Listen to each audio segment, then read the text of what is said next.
Grasslands premium beef, as nature intended, is produced from free-range cattle that have been raised on natural pastures, where they're able to roam and graze in a stress-free environment for their entire lives.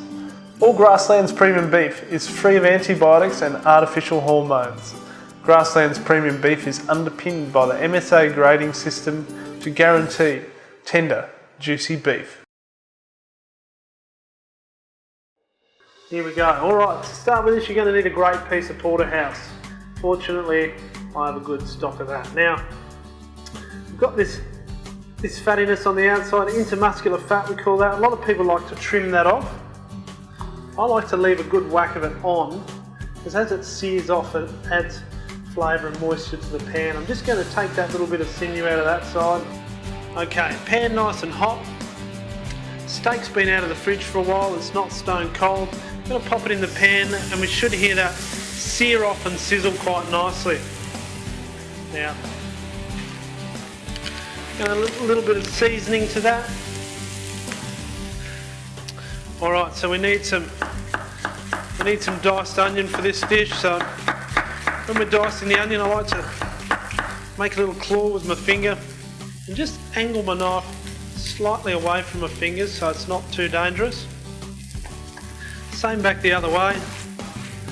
Then we'll get some lovely diced onion there. I'm going to need some parsley there, which I'm going to chiffonade up. That'll add some colour and a bit of flavour. A little clove of garlic there.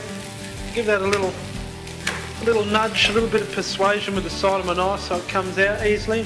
Now quite often you see people say we're going to seal in the juices. It doesn't really seal in any juices at all. What you're doing is basically caramelising the natural glycogen of the steak, the natural sugars, and creating a bit of texture in there. Got some good colour both sides there.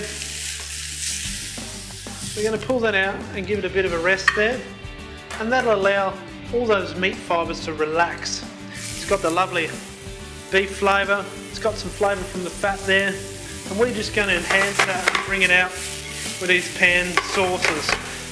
I just love making a pan jus or a pan sauce. The flavours are so lovely and it's so much easier than mucking about with another kind of sauce. So we've got some onion, we've got some garlic, or what we call our aromats. I'm going to saute off in there until they just soften off a little bit. And then we're going to add our mushrooms. I've got some button mushrooms there. And I'm also going to add to this dish, I've got a collection of exotic mushrooms as well here. So now this is a slightly Italian style dish, so we're going to add a little anchovy in there for a bit of a diversity and flavour there. It's going to add a nice saltiness. It's also going to add a little bit of protein.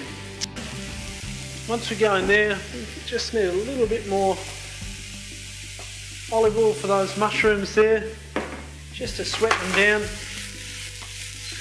We're going to give that a little bit of cracked black pepper, a little bit of salt as well. And I'm going to deglaze this pan with some vermouth. The dry vermouth is the best. Now, stand back just in case it catches on fire, but it shouldn't. And you can see that just sucks all of that flavour out of the pan, which clings to those mushrooms and complements it.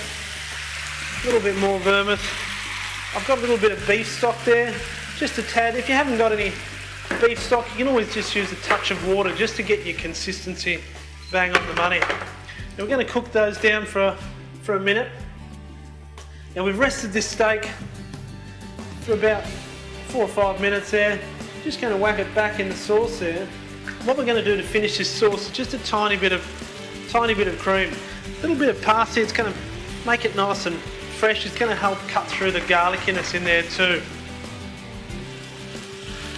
Pull that steak out, that lovely Porterhouse there.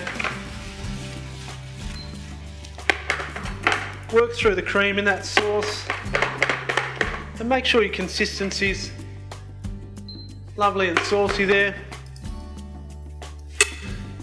A good sauce should always coat the back of a spoon really nicely. So I'm Just serve that up. We'll put a little bit on the plate there. That's a bit of a base. With this steak here. Just slice that. Sit it up there nice and proud like so. Give it a bit of height. Dishes always look more expensive when they've got height, I reckon. A little bit more mushroom on top. Bingo, bango, beautiful. Seared porterhouse steak with delicious wild mushroom and sauce.